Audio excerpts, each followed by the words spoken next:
Halo, apa kabar? Saya Albi Pratama dan selamat datang di CNN Indonesia Drive, tempat berita terbaru seputar dunia otomotif dari berbagai sisi. Mulai dari review mobil dan motor terbaru, teknologi mutakhir, sampai kepada tips perawatan, serta tren otomotif yang lagi panas diperbincangkan oleh Anda, si paling otomotif. So, langsung saja kita mulai CNN Indonesia Drive episode kali ini. Start your engine and let's drive!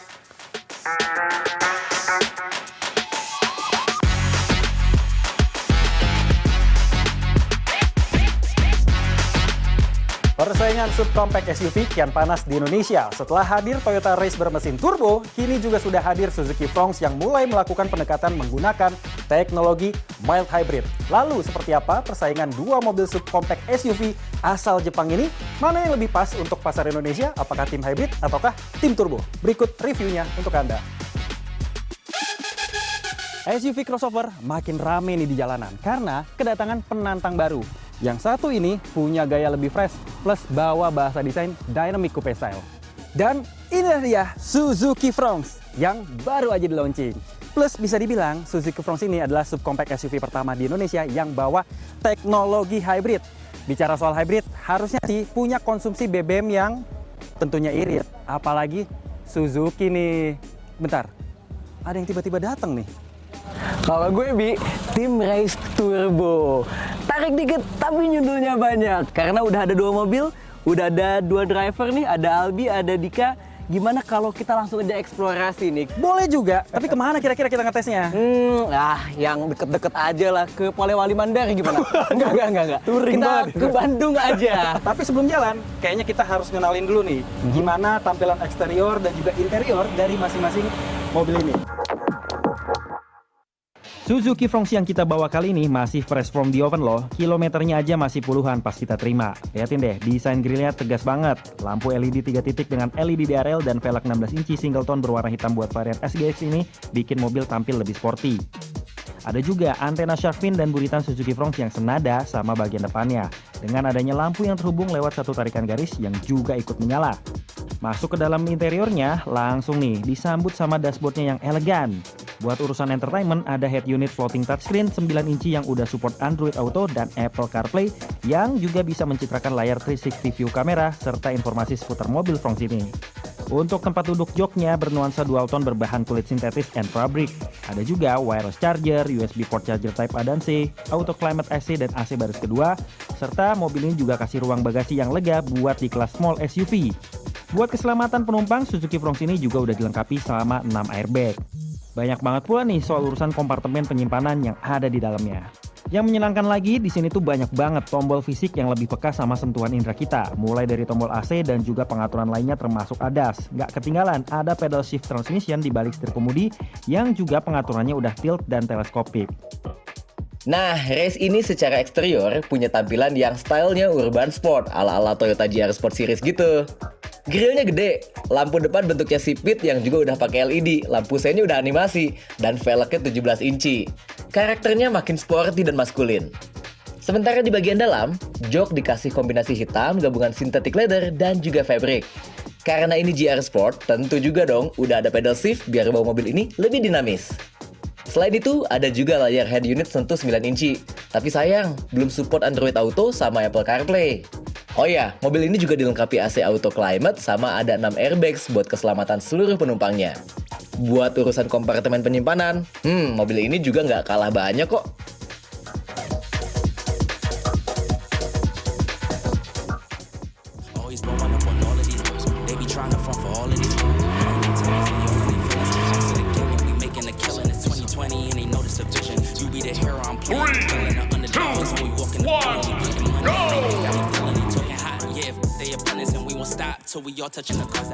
Sebelum gas ke Bandung, lewat rute yang bakalan kita lewatin dengan proporsi mayoritas yang jalur non-tol, masing-masing tangki mobil ini bakal diisi full sampai mau tumpah, supaya kita bisa hitung berapa konsumsi BBM-nya dengan mekanisme full to full.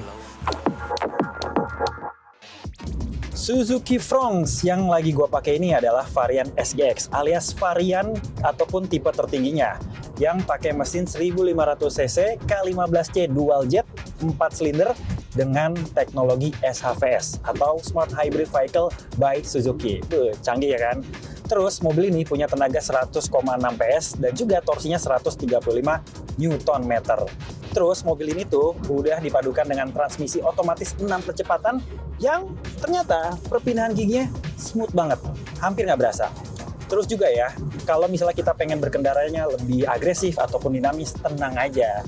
Udah ada pedal shift transmission yang bisa dipakai supaya pergerakan ataupun berkendaranya bisa lebih satser.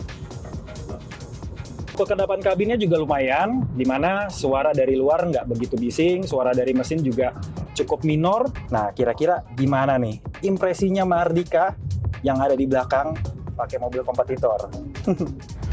Toyota Race GR Sport ini berbekal mesin 1000 cc 3 silinder tapi pakai turbo. Ingat ya, turbo. Tenaganya 98 PS, torsinya 140 Nm. Karakter tarikannya itu galak di putaran bawah. Artinya apa? Ini cocok kalau dipakai stop and go di kawasan perkotaan. Tapi sejauh ini dijajal di jalan tol, performanya juga nggak kalah oke. Nah, Suzuki Fronx ini punya fitur ADAS yang namanya Triple S ataupun SSS alias Suzuki Safety Support. Nggak main-main, jumlahnya ada 12. Yang pertama ada fitur yang namanya Adaptive Cruise Control. Nah, ini cara makanya gampang banget. Ada tombolnya secara fisik di sisi setir sebelah kanan. Tinggal kita pencet, terus udah langsung aktif. Plus kita bisa atur kecepatan juga dengan tombol yang ada di sebelah kanannya juga ataupun semacam kursor buat bisa memilih ataupun menentukan berapa kecepatan yang bakal kita pilih. Bahkan ya, fitur Adaptive Cruise Control atau ACC ini bisa bekerja di jalanan dengan kepadatan ringan atau di kecepatan rendah, hampir mendekati fitur Traffic Jam Assist gitu. Ini tuh berkat adanya dual sensor yang ada di bagian depan mobil. Satu sensor kamera di kaca depan bagian atas dan juga sensor radar di bagian grillnya. Selain ngebaca pergerakan kendaraan di depan waktu lagi jalan, dual sensor ini juga ngedukung bekerjanya sistem SSS lainnya nih, yakni Dual Sensor Brake Support 2, yang ini tuh bikin Suzuki Fronx bisa ngerem secara otomatis pas jarak sama kendaraan di depan udah deket. Plusnya lagi, fitur DSBS2 atau rem otomatis ini juga bakalan kerja kalau ada potensi kebahayaan lainnya yang mengancam. Bisa mencegah atau ngurangin dampak parah pada situasi darurat. Fitur ini juga dibantu sama fitur ADAS lainnya atau fitur SSS daripada Suzuki Fronx lainnya, yakni Lane Keeping Assist. Jadi fitur ini bikin mobil bisa terus terjaga di tengah lajur yang ada. Dia bakal ngasih koreksi ataupun ngeintervensi kalau mobil ini tiba-tiba akan keluar daripada marka jalan. Plus, pas jalannya agak sedikit menikung di jalan tol, mobil ini juga bisa ikutan belok. Yang paling penting, tangan kita harus tetap ada di setir kemudi. Nah, fitur Lane Keeping Assist ini juga disupport sama dua SSS lainnya, yakni Lane Departure Warning dan Lane Departure Prevention yang fungsinya kasih peringatan lewat suara dan getaran pas pengemudinya berpotensi keluar lajur dengan menyentuh atau melewati marka jalan. Selain itu, ada juga nih fitur yang namanya Blind Spot Monitoring alias BSM. Mobil ini tuh bakalan kasih kita peringatan lewat suara dan juga sinyal lampu di kaca spion kanan dan kiri. Kalau ada objek atau kendaraan lain yang ada di titik buta kendaraan kita, misalnya mau ada kendaraan nyalip dari kiri, secara otomatis kita bakalan ngedenger sinyal suara dan juga kedipan lampu di kaca spion kiri, supaya kita bisa lebih aware. Terus ada juga head-up display yang posisinya ada di dashboard sejajar dengan poros setir kemudi, yang fungsinya nampilin kecepatan, indikator baterai listrik, dan info lainnya langsung ke layar hologram yang sensasinya bikin mobil berasa jadi kayak jet tempur. Ini cukup ngebantu driver supaya nggak perlu noleh terlalu sering ke bawah buat cek laju kecepatan di speedometer. Nah, kita udah bahas setidaknya 7 ADAS Suzuki Safety Support-nya nih. Tapi sebelum kita lanjutin, mumpung udah sampai di Purwakarta, kita arahin dulu ya nggak sih perjalanan kita ke Kampung Sate Marangi khas Pleret, karena kebetulan kita udah lapar banget. Salah satu fitur ADAS yang ada di Suzuki Fronx ini adalah tersedianya fitur kamera 360 round view monitoring. Semua sisi, baik depan, belakang, kanan, kiri, dan seolah-olah dicitrakan dari atas mobilnya. Terus fitur ini tuh kerja bareng sama parking sensor yang ngasih tanda bunyi ada atau nggak objek di sekitar mobil yang bisa membahayakan keberadaan si mobil ataupun objek tersebut tentunya. Nah, mundur dari parkiran, hati-hati. Ada kemungkinan objek dari sisi kanan ataupun kiri mobil Suzuki Fronx ini. Tapi tenang aja, ada fitur ADAS yang bakal kasih kita peringatan yang namanya Rear Cross Traffic Alert. Nah, fitur ini bakal ngasih sinyal berupa suara ataupun visualisasi dari layar head unit 9 inci ini yang bakal ngasih tahu ada objek yang mau lewat. Nah, bunyi tuh. Terus udah gitu, kita bisa ngerem mobil dan biarin objeknya lewat terlebih dahulu. Nah, buat fitur ADAS Suzuki Safety Support yang ke-11 dan ke-12, ada Vehicle Swaying Warning yang bakalan kasih peringatan berupa suara dan visual kalau pengemudi mengalami kelelahan dan diketahui nggak nyentuh setir kemudi beberapa saat. Supaya driver bisa kembali fokus atau cari tempat istirahat terdekat. Dan High Beam Assist yang bakalan bantu nerangin jalan pas kondisinya gelap gulita secara otomatis. Tadi udah kita cobain semua fitur ADAS yang ada di Suzuki Fronx ini lewat Suzuki Safety Support. Semuanya tuh useful, nggak ada yang cuma gimmick. Bener-bener bisa dibilang udah perfect ya, nggak ada delay, pakainya juga gampang, bikin pengendara jadi lebih percaya diri buat itu perjalanan dalam kota ataupun di luar kota.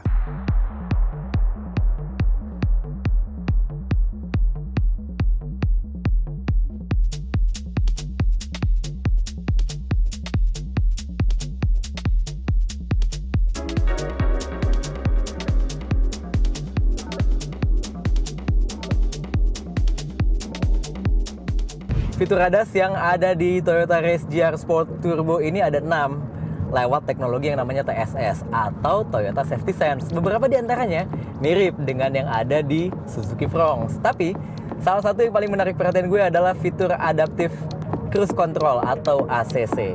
Di spion tengah ini ada radar untuk memantau kendaraan di depan dan cara mengaktifasinya juga gampang.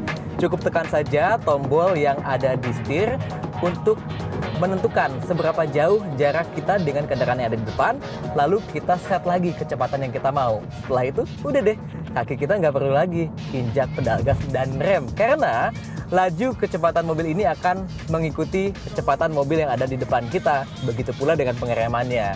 Tapi sayang, fitur ini cuma bisa dipakai kalau Toyota Race GR Sport Turbo ini lagi melaju di atas kecepatan 35 km per jam. Artinya, fitur ini nggak bisa dipakai kalau dalam kondisi macet-macetan. Selain ACC atau Adaptive Cruise Control, Toyota Safety Sense juga punya blind spot monitoring dan lain-lain. Untuk lebih lengkapnya, nih gue tunjukin pakai tabel.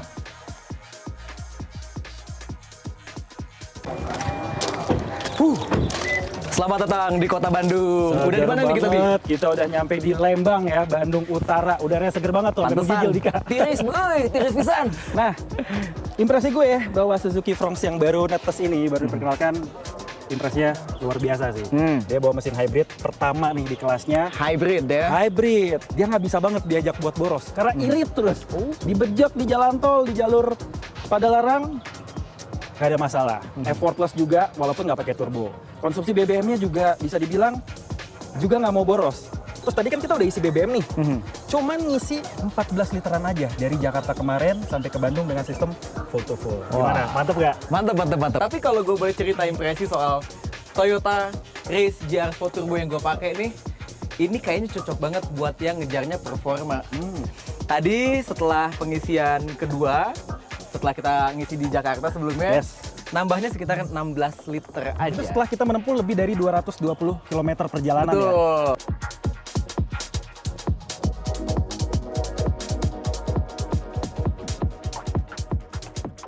Toyota Race GR Sport Turbo 2021 ini meskipun usianya udah nggak bisa dibilang muda ya kalau dibandingin yang sebelah. Tapi desainnya lihat nih, Bi. Sporty, cenderung boxy, dan kalau buat gue ini salah satu mobil yang maskulin. Oke, tapi sayangnya emang udah banyak banget, jadi kayak udah biasa aja ngeliatnya. Kalau ini kan masih baru, masih fresh, bawa desain yang juga dynamic coupe style. Jadi ala-ala mobil coupe dengan gaya crossover. Tentu pilihannya dikembalikan lagi ke penonton sesuai selera dan juga sesuai isi kantong masing-masing. Yang pasti kita udah kasih 2 impresi dari 2 mobil yang berbeda di rute CNN Drive Fit kali ini. Enaknya abis ini kita kemana lagi nih, Bi? Kayaknya kita harus jalan-jalan dan juga jajan banyak. Karena selama gue pakai Suzuki Fronx, budget bensin yang dibekelin nggak habis-habis. Saking iritnya ini mobil, Dik. Berarti masih bisa keliling Bandung ya? Masih bisa banget. Oke, lanjut kita cari jajanan. Jelang pertengahan tahun 2026, pasar New Energy Vehicle ataupun NEV di Indonesia akan kedatangan penantang baru asal China, yakni Leapmotor. Sebelum masuk ke Indonesia, CNN Indonesia diajak untuk melihat dari dekat sejumlah line-up dari brand otomotif asal kota Hangzhou, China ini. Di pameran otomotif terbesar di dunia, Beijing Auto Show 2026. Informasinya sesaat lagi, tetaplah di CNN Indonesia Drive.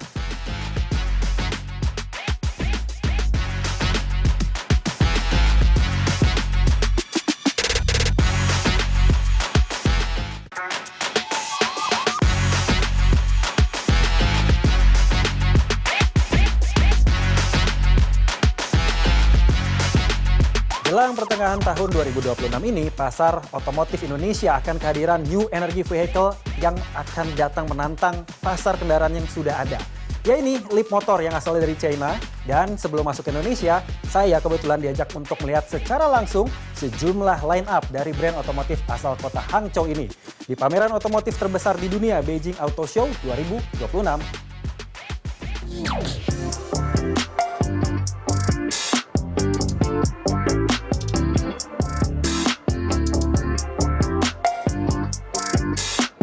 Halo, sekarang saya sudah berada di kota Beijing, China, dan tepatnya udah ada di hall tempat dilaksanakannya event pameran otomotif terbesar di dunia saat ini, yaitu Beijing Auto Show 2026 yang sekarang punya nama baru, yaitu China Auto Show 2026.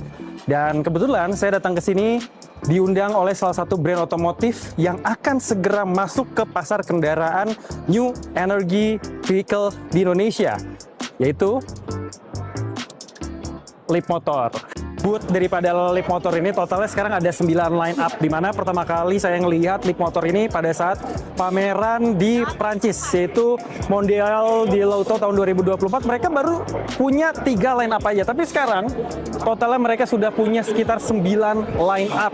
Nah, salah satu mobil yang akan dibawa oleh Leap Motor ke Indonesia pertama kali kemungkinan besar adalah ini, Leap Motor B10, sebuah SUV untuk segmen B yang akan beralih ke segmen C. Jadi kalau misalnya di Indonesia ini akan bersaing dengan Geely EX5.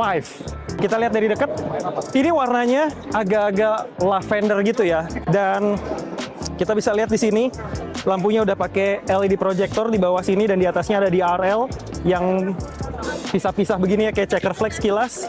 Dan karena ini dijual di China, maka sudah ada yang namanya LiDAR. Ini adalah gabungan daripada sensor kamera dan juga radar supaya mobil ini bisa dioperasikan secara autonomous driving. Dan Leap Motor B10 ini sudah dibekali dengan velg berukuran 18 inci dengan profil ban 225/50. Dia two-tone color dan udah pakai disc brake ya untuk bagian depan dan juga belakangnya. Nah, untuk penggeraknya mobil ini tuh RWD atau rear wheel drive yang jarang banget ada di mobil listrik kekinian yang rata-rata pakai front wheel drive. Nah, ini bagian belakangnya. Nah, ini jendelanya. Oke. Dan sekarang kita masuk ke dalam. Wah, ini posisi duduk saya udah ada armrest sebelah sini dengan cup holder. Terus juga posisi duduknya nyaman. Joknya empuk berbahan leather. Ini warna interiornya pun kayak abu-abu keungu-unguan ya. Terus juga udah dilengkapi dengan panoramic glasses yang cukup besar. Belum sunroof ya karena nggak bisa dibuka. Tapi ini cukup bisa membuat kabin semakin terasa lebih lapang dan juga mewah. Nah, di sini juga ada konsol tengah dengan AC, dilengkapi juga dengan kompartemen, terus juga ada USB Type A dan juga Type C yang sangat dibutuhkan oleh penumpang belakang. Di sini juga ada beberapa kompartemen juga di belakang sini. Oke, sekarang kita masuk ke dalam kokpitnya. Posisi duduknya juga nyaman. Pengaturan joknya sudah elektrik, baik di kursi pengemudi tempat saya duduk maupun di kursi penumpang di depan juga sudah pengaturan elektrik. Nah, terus Leap Motor B10 ini dibekali dengan layar head unit yang juga berfungsi sebagai central control dengan ukuran 14,6 inci yang tentunya sudah support Android Auto, Apple CarPlay, terus juga karena dia central control dia bisa menjadi pusat pengaturan baik itu AC, terus juga buka tutup panoramic glasses roof-nya, entertainment, terus juga kamera 360 dan lain sebagainya. Nah, terus juga di sini bagian dashboard yang ada di depan pengemudi depannya ada meja lipat yang bisa dipakai buat kerja ataupun mungkin bisa jadi tempat tatakan buat makan. Dan ini praktis banget, jarang ada di sini di mobil-mobil kayak begini. Dan di konsol tengahnya ini ada tempat penyimpanan smartphone dan sebelah sisi pengemudinya ada untuk wireless charger lengkap dengan kompartemen di bagian tengah sini. Oke. Nah, selain itu mobil ini juga punya cup holder yang unik nih. Kalau misalnya dia posisinya lagi diem begini, ini jadi clean, lega banget, bisa naruh tas, naruh barang-barang. Tapi kalau misalnya kita lagi bawa tumbler ataupun minuman, tinggal buka aja. Tuh, bisa langsung taruh minuman ataupun tumbler di sini. Nah, selain itu, ini juga udah dilengkapi dengan layar MID berukuran 8,8 inci yang bisa memberikan sejumlah informasi mulai dari suhu luar, terus juga jarak tempuh, dan juga bisa ngelihat si profil mobilnya ketika pintunya lagi kebuka, dia akan menunjukkan citra mobil ini lagi kebuka, apakah pintu depan dan juga pintu belakang. Nah, Leap Motor B10 ini dibekali oleh dua pilihan baterai listrik berkapasitas 56 kWh dan juga 67 kWh. Yang 56 kWh itu klaimnya bisa menempuh jarak sekitar 510 km dengan uji CLTC, sedangkan yang 67 kWh-nya itu bisa menempuh jarak sekitar 600 km sekali charge. Nah, kalau misalnya dibawa masuk ke Indonesia, informasi dari Leap Motor sendiri kemungkinan besar trim yang tertinggi dengan menggunakan baterai 67 kWh yang kalau uji WLTP-nya yang lebih cocok ya dijadikan sebagai acuan di Indonesia itu bisa tembus sekitar 430 sampai dengan 450 km dalam sekali pengisian baterai secara penuh. Jadi B10 ini kita sudah siapkan baik secara produksi untuk lokal CKD sehingga di dalam Gias ini udah bisa kita perkenalkan kepada customer di Indonesia. Salah satu yang sudah dikembangkan oleh Leap Motor adalah teknologi C2C, Cell to Chassis. Jadi dengan teknologi ini mereka bisa membuat baterai sendiri sehingga kekakuan atau kekokohan dari mobil ini menjadi sangat bagus. Jadi waktu kita manuver mobil ini itu pun menjadi semakin stabil.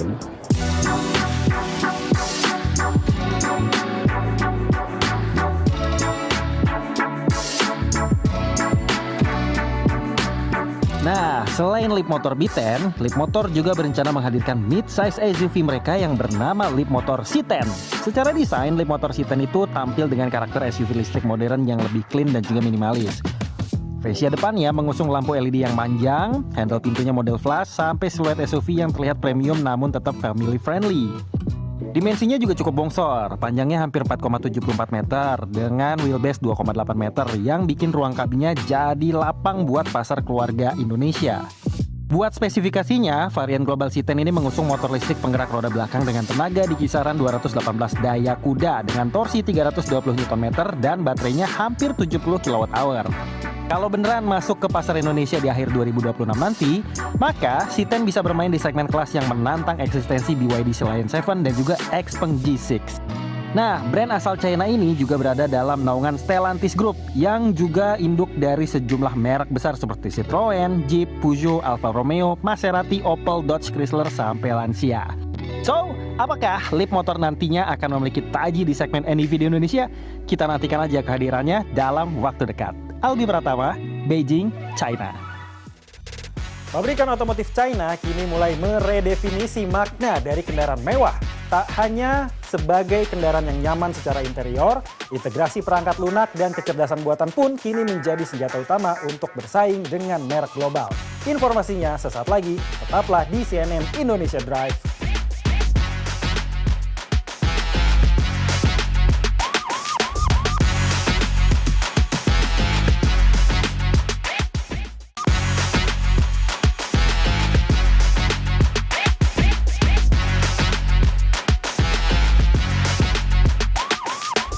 Pabrikan otomotif China kini mulai mendefinisikan ulang makna dari kendaraan mewah. Tak lagi hanya mengandalkan kenyamanan interior, integrasi perangkat lunak dan kecerdasan buatan pun menjadi senjata utama untuk bersaing dengan merek-merek global.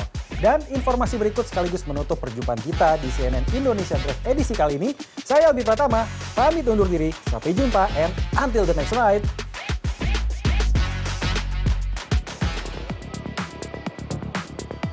Ajang Beijing Auto Show 2026 menjadi panggung bagi revolusi kendaraan listrik China. Salah satu pemain utama memperkenalkan model ES9 yang dilengkapi dengan chip komputasi 5 nanometer serta sistem suspensi aktif. Bagi mereka, inovasi teknologi adalah syarat mutlak untuk menembus pasar premium. 我觉得很重要的原因呢，首先是技术创新。我们所有的，我想高端品牌、豪华品牌都是要基于在这个时代，在当时的这个时代，你是不是最领先的技术？我觉得这一点是非常重要的。 Standar teknologi Cina ini juga mulai diadopsi oleh merek global seperti Audi. Melalui kemitraan dengan SAIC, mereka memilih untuk mengembangkan unitnya sepenuhnya di Cina guna menghasilkan fitur kemudi otomatis yang lebih canggih. I think this approach of developing here in China for China completely that we have done for the E5 Sportback based on our global standards, driving excellence, quality, but pairing it with absolute high-tech technology, that it's really developing the car here in China and with the leading players here. Tidak hanya berhenti di pasar domestik, dominasi teknologi ini kini mulai merambah pasar global. BYD misalnya resmi memperkenalkan model Dolphin G untuk memastikan produk mereka dapat bersaing di seluruh segmen pasar Eropa. Dolphin G actually is the first model was specially designed for European market. If we don't have a right technology, right car into this sector, you lose. So then we introduce Dolphin G into the European market. It means BYD is officially to cover 100% of the sector. Kehadiran model yang dirancang khusus untuk standar internasional ini menegaskan bahwa Cina bukan lagi sekedar pengekspor, melainkan penentu arah baru industri otomotif dunia.